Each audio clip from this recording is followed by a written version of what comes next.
Matod niya, dili daw mabasa nga utan ang kaunon dito sa langit.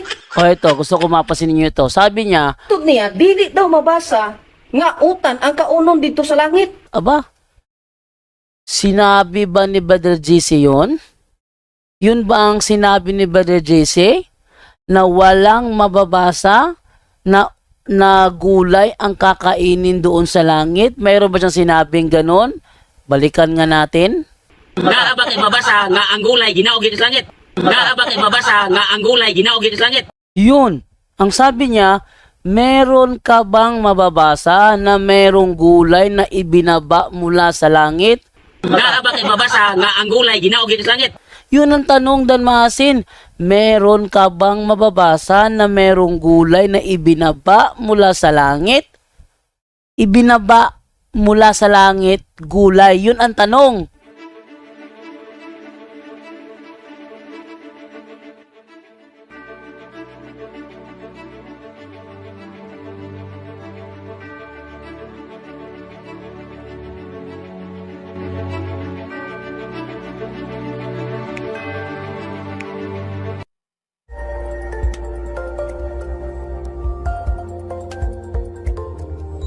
So kung mapasin ninyo ito, sabi niya, Matod niya, dili daw mabasa nga utan ang kaunon dito sa langit. aba, sinabi ba ni Brother JC yun? Yun ba ang sinabi ni Brother JC? Na walang mababasa na gulay ang kakainin doon sa langit? Mayroon ba siyang sinabing ganon? Balikan nga natin. Naa ba kay mabasa nga ang gulay ginaog sa langit? Naa ba kay mabasa nga ang gulay ginaog sa langit? Yun, ang sabi niya, meron ka bang mababasa na merong gulay na ibinaba mula sa langit? Naa ba kay mabasa nga ang gulay ginaog sa langit? Yun ang tanong, Dan Masin. Meron ka bang mababasa na merong gulay na ibinaba mula sa langit? Ibinaba mula sa langit, gulay. Yun ang tanong. Yang gulay pun ba di dalam langit? Bakit? Yang gulay pun ba di dalam langit? Bakit? At meron ka rin bang mababasa na ang gulay iniakyat doon sa langit? Yang gulay pun ba di dalam langit? Bakit? Yang gulay pun ba di dalam langit? Bakit? So, dalawa yung tanong. Meron ka bang mababasa na merong gulay na bumaba mula sa langit? Yang gulay pun ba di dalam langit? Bakit? At meron ka bang mababasa na gulay na iniakyat pabalik doon? Yun ang tanong. Yun ang tanong, ha? Pakinggan nga natin kung sasagutin ba ni Dan Maasin. Eto. Usa ka na kadako nga pagpamakak tungod kay ang Biblia nagtug-an kanato kung unsay angay kanon sa mga tao dito sa ginharian sang langit. Usa ka na kadako nga pagpamakak tungod kay ang Biblia nagtug-an kanato kung unsay angay kanon sa mga tao dito sa ginharian sang langit. Yan. Sabi niya, yung sinabi daw ni Jesse Becerra ay isa daw malaking kasinungalingan. Usa ka na kadako nga pagpamakak. Usa ka na kadako nga pagpamakak. Usa ka na kadako nga pagpamakak. Ang sabi niya dito is kasinungalingan daw mga pinagsasabi ni Brother Jesse Becerra. Ang kanyang tanong naman is, meron bang mababasa na merong gulay na bumaba sa langit at meron bang gulay na umakyat sa langit? Yun ang tanong. Naa ba kay mabasa nga ang gulay ginaog sa langit? Yang gulay pun ba di dalam langit? Bakit? Pero ang sabi niya, tinanong daw ni Jesse Becerra kung meron ba daw gulay na kakainin sa langit. Kung unsay angay kanon sa mga tao dito sa ginharian sang langit. Kung unsay angay kanon sa mga tao dito sa ginharian sang langit. Ay nako! Wala naman siyang tinatanong o sinasabi na merong gulay na kakainin doon sa langit. Ano ba naman to? Pagdating sa langit, meron tayong immortal body. No? Ang walang... paano ka magtatanim doon? Paano ka magtatanim doon sa langit? Ano ba naman to? Tuloy video. Ania ang gipahayag sa Biblia. Isayas Kapitulo 65, versikulo 21. Okay, may binanggit dito si Dan Maase na talata bilang sagot daw doon sa tanong ni Brother Jesse Becerra kung meron bang mababasa na merong gulay na iniakyat sa langit o merong gulay na bumaba mula sa langit. Kumuha siya ng talata, tingnan natin kung tugma ba ang talatang ibibigay ni Dan Maasin. Ni anang panahuna magtukod ang akong katawhan ug mga balay ug puy-an nila kini. Magtanom sila mga ubas ug kanon nila ang mga bungan ini. Klaro niini nga sitas mga kadepensor nga dili baboy ang pagkaon sa mga tao dito sa ginharian sa langit. Dili baboy ang pagkaon sa mga tao dito sa ginharian sa langit. Ayan, ay di palpak. Bakit? Ano ba ang sinabi ni Brother Jesse Becerra? Meron bang mababasa na merong gulay na bumaba mula sa langit o itinaas sa langit ang gulay? Yun ang tanong, meron bang ganun na ang gulay binaba sa langit o kaya ang gulay iniakyat sa langit? Yun ang tanong eh. Pero sabi niya, meron daw mababasa sa Biblia daw na gulay ang kinakain doon sa kaharian ng langit. Nung kaharian, wala namang kaharian nakalagay doon. Oh. Walang kaharian nakalagay doon eh. Nung kaharian, maganda po ito sa kaharian. Wala namang kaharian sinasabi doon. At ang kinuha, Isaiah 65:21. Di naman kaharian ng langit yun eh. Yun ay mangyayari sa bagong langit at bagong lupa. When you say bagong lupa, lupa na mapagtataniman. Pagtataniman na lupa, panibago. O, panibagong langit at bagong lupa, panibago yan. Hindi yan kaharian ng langit. Iba yung kaharian ng langit sa bagong langit at bagong lupa. So talaga, nagkamali na naman. Nako, pumalpak si Dan Maasin doon. Busted yan. O, tuloy ang video. Tinuod ba nga ang iyang giingon nga ang mga Katoliko maoy malangit kay sila maoy mo konsumo sa baboy dito ug ila kining himuong sumsuman? Yun, ang tanong naman niya kung totoo ba daw ang sinabi ni Brother Jesse na mapupunta sa langit ang mga Katoliko. Ang sagot, yes, totoo yun. Bakit? Si Kristo ay may tinuro sa mga apostol na ipangaral sa mga alagad. Ayon sa Efeso 5:23, si Kristo ang tagapagligtas ng kanyang iglesia. Yung kanyang iglesia tinatag, nasa 1st century yon, gaya ng Katoliko. Nasa Jerusalem yon, gaya ng Katoliko. At yun ay founded niya, gaya ng Katoliko. Hindi yan gaya ng SDA. Ang SDA is founded by Ellen G. White in Battle Creek, Michigan, USA in 1860.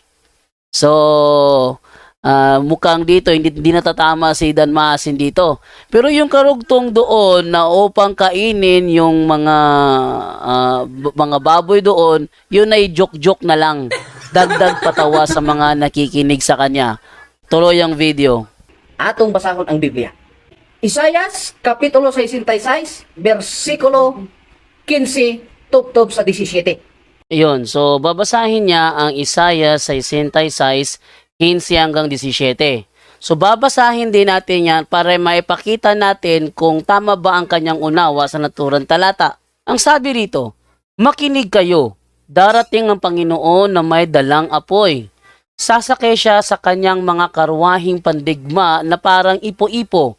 Ipapakita niya ang kanyang galit sa kanyang mga kaaway at parurusahan niya sila ng nagliliyab na apoy. Sapagkat sa pamamagitan ng apoy at espada, parurusahan ng Panginoon ng lahat ng taong makasalanan at marami ang kanyang papatayin. Sinabi ng Panginoon, sama-samang mamamatay ang mga nagpapakabanal at naglilinis ng mga sarili nila sa pagsamba sa kanilang mga Diyos-Diyosan sa halamanan. Mamamatay silang kumakain ng baboy, daga at iba pang mga pagkaing kasuklam-suklam. Kung papansinin natin ang talatang ito, walang kinalaman sa Katoliko ito. Hindi nga Katoliko ang tinutukoy nito eh. Pakinggan ninyo mabuti ha. Ang sabi, sama-samang mamamatay ang mga nagpapakabanal at naglilinis ng mga sarili nila sa pagsamba sa kanilang mga Diyos-Diyosan sa halamanan. Ang mga taong ito pala ay merong mga kinikilalang Diyos-Diyosan sa kanilang mga halamanan. At kaya sila'y nagpapakabanal at naglilinis sa kanilang sarili para sumamba sa kanilang mga Diyos-Diyosan sa halamanan. Hindi naman ang mga Katoliko ang tinutukoy nito, kundi ang mga Israelita sa 65:4 ng Isaias. Sumagot ang Panginoon, nagpakilala ako sa mga taong hindi nagtatanong tungkol sa akin.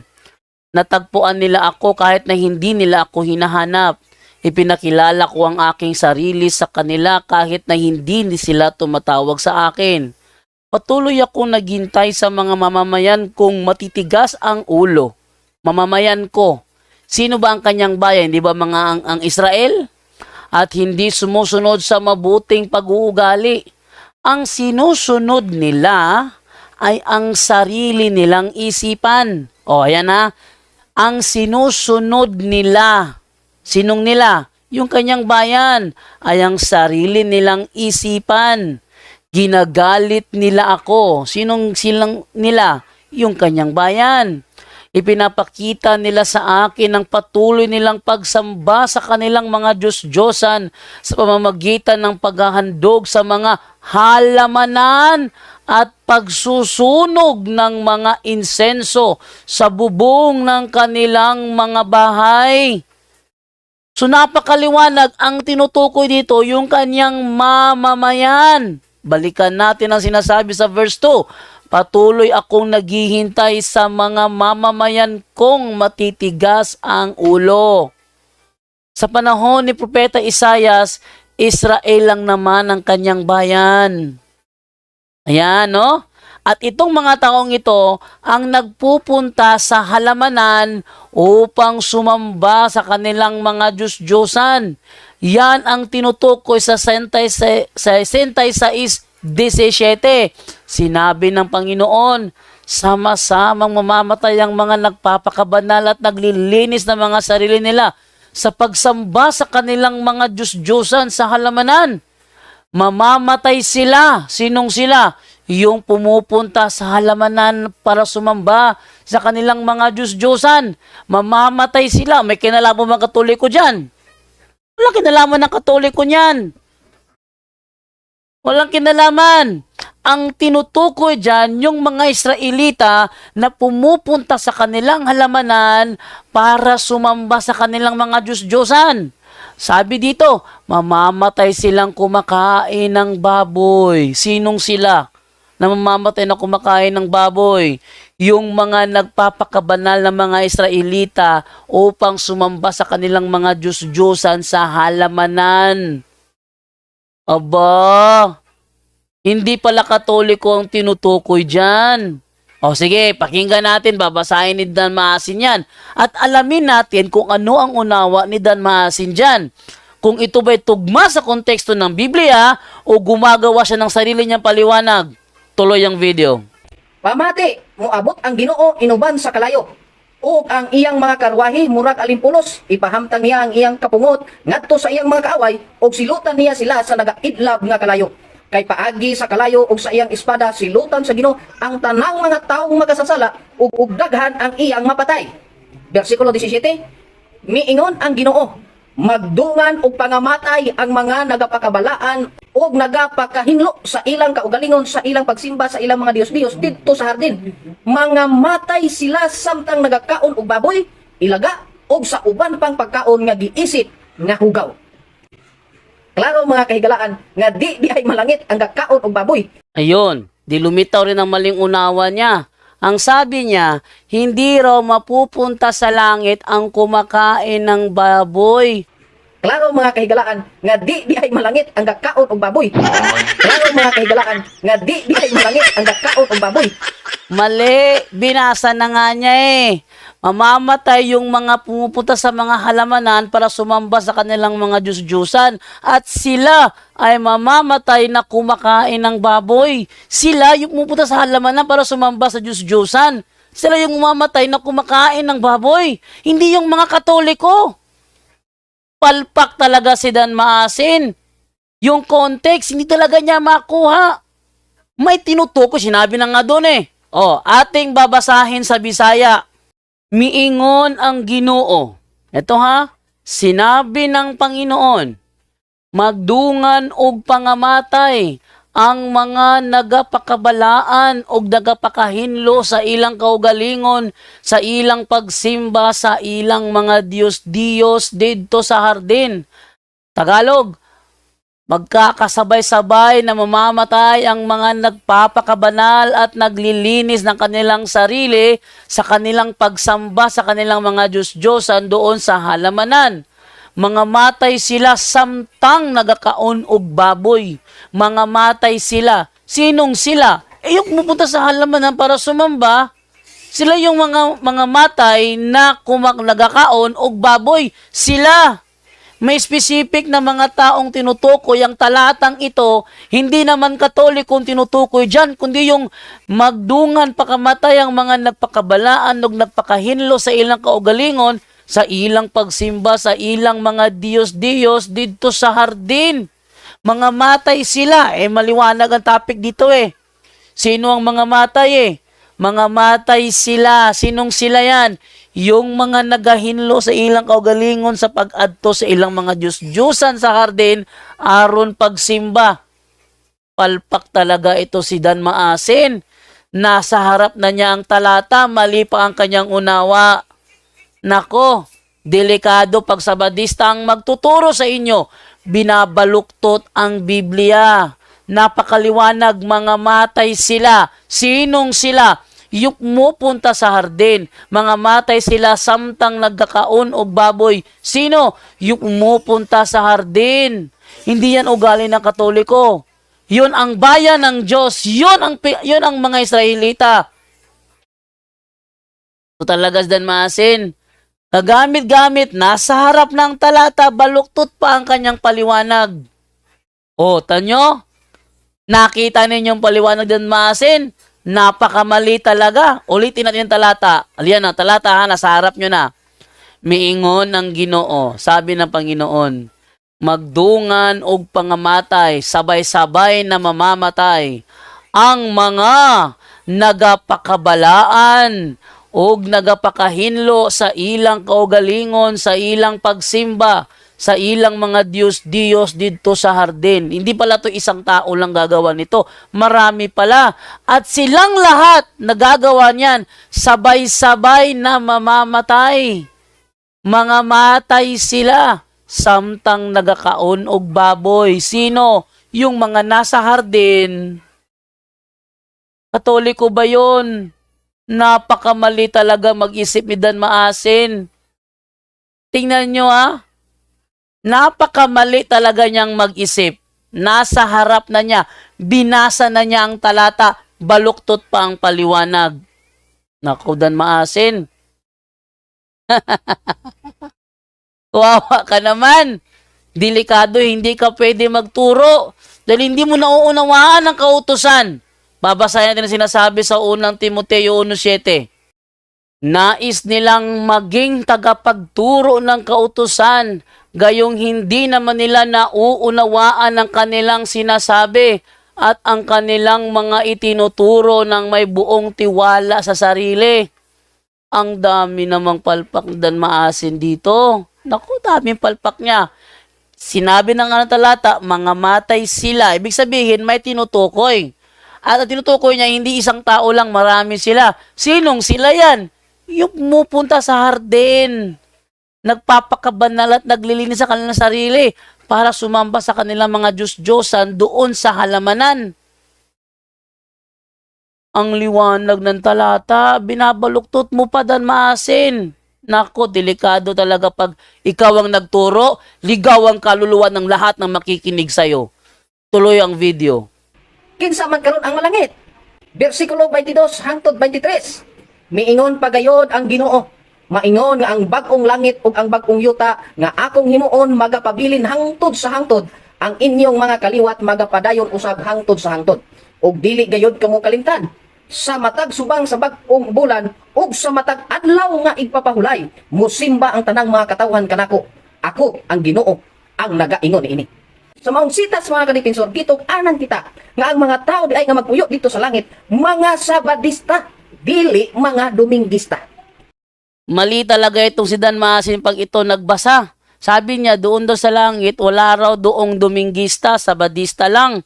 Mali na naman talaga. Tingnan mo ito ha. Tingnan nyo, anong sabi sa kanyang binasa. Babasahin ko sa English para mas maunawaan.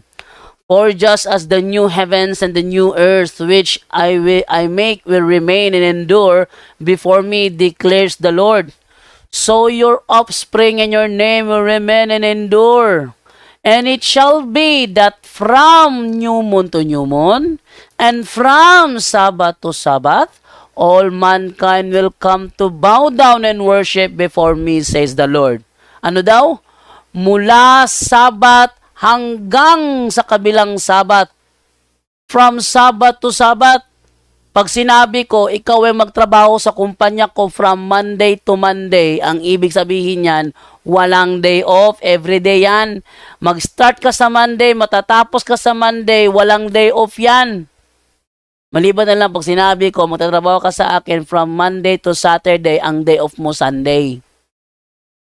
From Monday to Monday, magtatrabaho ka, ibig sabihin wala kang day off niyan. Ano ba naman to? Kasi Monday to Monday, matatapos ka sa Monday, kaso ay ang work mo, mag-start ulit sa Monday. So hindi ka matatapos, tuloy pa rin. Non-stop yan. Ha? Walang ending yan. Para lang yung kita mo yung tape. Kuha ko ng tape ha para mas maunawaan ninyo ha. Wait.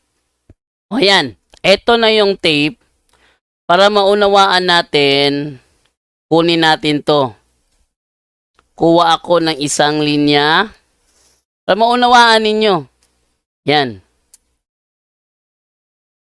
Pagpalagay natin na ang bawat dulo nito Sabat. Yung dulo niya, Sabat. Yung kabilang dulo, Sabat. Ito cycle.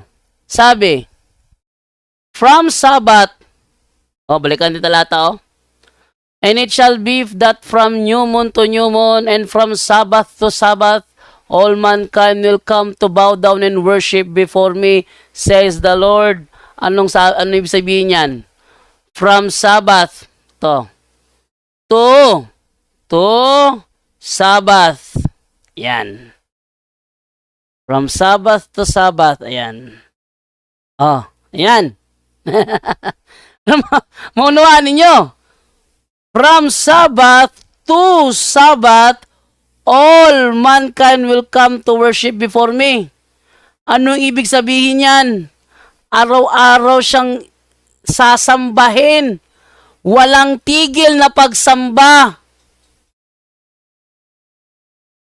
Walang tigil na pagsamba.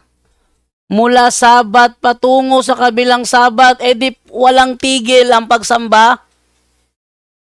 Ngayon, mula Sabat, from Sabat to Sabat, wala bang madadaan ng linggo? May madadaan ng linggo Dan Maasin. From Sabat to Sabat. Paano ka makakapunta from Sabat to Sabat kung hindi ka dadaan sa ibang araw? Alangan naman tumalon ka. Saturday, Monday, Tuesday, Wednesday, Thursday, Friday, Saturday, Monday. Alangan naman ganun. Mali talaga, baluktot talaga magturo si Dan Maasin. Hindi talaga nakakaunawan ng Biblia.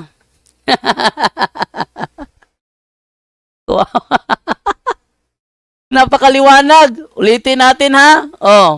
And it shall be that from new moon to new moon, and from Sabbath to Sabbath, all mankind will come to bow down and worship before me, says the Lord. Ang ibig sabihin niyan, araw-araw ang pagsamba doon, walang tigil na pagsamba. Walang tigil na pagsamba. Ayun ang ibig sabihin ng talatang yan. May prueba ba? Eto, sa aklat ng pahayag, ang sabi ganito, ang bawat isa ay may tiga-anim na pakpak at punong-puno ng mga mata sa harap at likod. Walang tigil ang kanilang pag-awit araw at gabi. Banal, banal, banal ang Panginoong Diyos na makapangyarihan sa lahat na siyang nakaraan, kasalukuyan at darating. Walang tigil ang kanilang pag-awit araw at gabi. Pag sinabing walang tigil, continuous yan. Ito, from Sabbath to Sabbath, all mankind will come to worship me. Eh di araw-araw siya, walang tigil. Ikaw talaga Dan Maasin. Bakit ba binabaluktot mo ang Biblia? Bakit ba hindi mo sinasabi yung tama? Ano walang Dominguista? Eh from Sabbath to Sabbath, alangan namang tatalo niya ng Lunes. Walang tigil nga oh. Walang tigil ang kanilang pag-awit araw at gabi. Itong talatang ito tumutok ito sa Kerubin. Sa mga tao ganun din. Balikan natin ang sinasabi doon sa Isaiah 66:24. And it shall be that from new moon to new moon, and from Sabbath to Sabbath, all mankind will come to bow down and worship before me, says the Lord. Napakaliwanag dyan, from Sabbath to Sabbath, mula Sabado hanggang sa Sabado. Sa kanila kasi, Sabat yan, Sabado. O sige, palagyan lang natin. Mula Sabado hanggang sa Sabado. Paano ka makakapunta sa kabilang Sabado kung wala kang linggong madadaanan? Ay, naku, Dan Maasin. Ikaw talaga kahit kailan palpa ka talaga magturo. Palpa ka talaga magturo. O, ating ituloy ang video. Baka may dudugtong pa siya doon na iba. Karon, ang mga palahubog ba makasuod ba sa ginharian sa langit? Sama sa giingon ni ining palahubog nga depensor sa Katoliko? Nako, malas ka Dan Maasin, hindi yan lasinggo si Brother JC. Wala ka ring ebidensya na yan ay nalasing. Wala kang video na nalasing yan, na nagkahandusay. Hindi ka naman magiging lasinggo yung diabetic patient, no? Hindi yan lasinggo.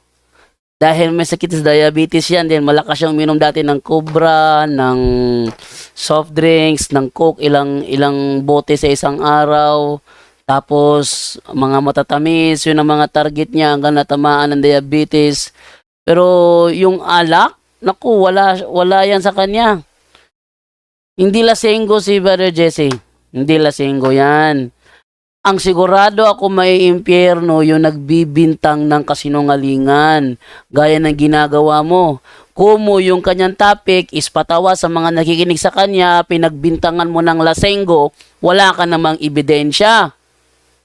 Kaya kung pagkukumparayan ko kayong dalawa ni Brother Jesse at ikaw, masigurado pa kung ikaw ang pupunta doon. Kasi nagbibintangan ng kasinungalingan, may ebidensya ka ba Dan Maasin na lasing yan? No? May ebidensya ka ba Dan Maasin na uminom yan? May ebidensya ka ba na nalasing yan? Wala naman eh. Ikaw talaga Dan Maasin. Natamaan ka talaga. No? Si Brother Jesse nagpatawa lang, inakusahan mo ng lasenggo. Nako, sigurado ako yung mga nagbibinta ng kasinungalingan sa kapwa, yun na may impyerno. Kaya Dan Maasin, mukhang ikaw yata ang kandidato doon ah. Naku, itigil mo na yan. Kayong mga sabadista na mga bintangerong mga sabadista, itigil nyo na yung mga pabibinta nyo ng kasinungalingan. Ulitin natin anong kanilang sinasabi. Santiago 2:10. Ang lumalabag sa isang utos kahit tumutupad sa iba pa ay lumalabag sa buong kautusan. Dan Maasin, kahit ilang Sabat pa o Sabado ang tuparin mo, pag nilalabag mo ang kautosang huwag kang magbintang ng kasinungalingan sa iyong kapwa, lahat ng kautosan nalalabag mo. Sa Bisaya dyan, tawag dyan, diskuido. Ha? Kuradas tanan. Naku, Dan Maasin, kawawa ka naman. Kawawa ka talaga. Masyado ka nakafocus sa iyong katunggali ni hindi mo iniisip ang sarili mo. Dapat iniisip mo, ang sarili mo? Ikaw ba'y nagsasabi ng totoo o nagbibintang ka na sa kapwa mo? Bago mo sabihin na lasenggo ang isang tao, maghanda ka ng ebidensya mong nalasing yan. Halimbawa, sabihin ko sa'yo, ano? Si Brother Jesse Becerra, lasenggo? Meron ka bang ebidensya, prueba, video na siya ay nalasing? Tapos meron kang video. Eto, Brother Jando, baka tutulan mo ito. Eto yung video ko, nakunan ko siya.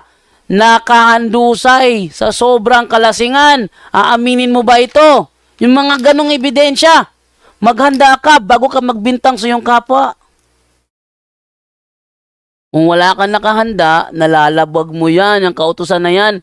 Huwag kang magbintang ng kasinungalingan sa iyong kapwa. Nilalabag mo yan. At once nilalabag mo yan, kahit ilang sabat pa ang tinupad mo, baliwala pa rin. Ang lumalabag sa isang utos, kahit tumutupad sa iba pa, ay lumalabag sa buong kautusan. Kawawa ka naman talaga. Bakit nalalabag ang buong kautusan?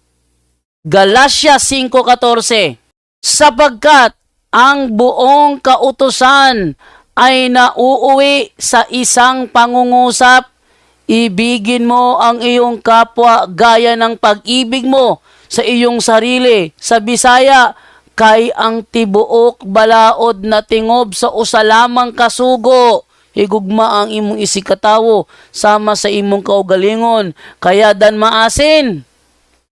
Kahit ilang sabat pa ang gawin mo, baliwala, basura lahat ang mga yan.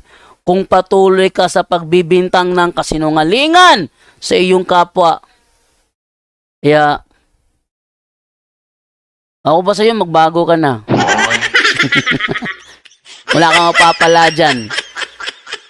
Pasikat lang hinahabol mo, ay impyerno ka niyan. Kasi, nagbibinta ka ng kasinungalingan, wala ka naman pruweba. Bago mo sabihin si Brother Jesse na lasing, maglabas ka ng video mo na, ayan o, nalasing o, sasaraysay pag lumalakad sa pauwi ng bahay. Labas ka ng ebidensya mo. Bago ka sabihin. Kung wala ka ebidensya, huwag kang magbibintang o magbabanggit man lang na lasenggo ang isang tao hanggat wala kang ebidensya. Kahit pa ikay nagdududa na lasenggo ang taong yan, kung wala kang ebidensya, huwag kang magsabi na yan ay lasenggo. Dahil pag sinabi mo yan na wala kang preba, nagbibintang ka ng kasinungalingan. At pag nagbintang ka ng kasinungalingan sa iyong kapwa, lahat ng kautusan na labag mo na. So, kawawa ka naman. Ikaw ang maluluto niyan sa sinasabi mo. Okay? So hanggang dito na lamang po ang aking presentation sa araw na ito. Maraming salamat po sa pagsubaybay po sa ating programa Straight to the Point. At sana tangkilikin nyo rin po ang aking YouTube channel, JDTV Straight to the Point. Maraming salamat po and bye-bye. To make his message known is our responsibility. So here we are to pledge our lives to the Lord.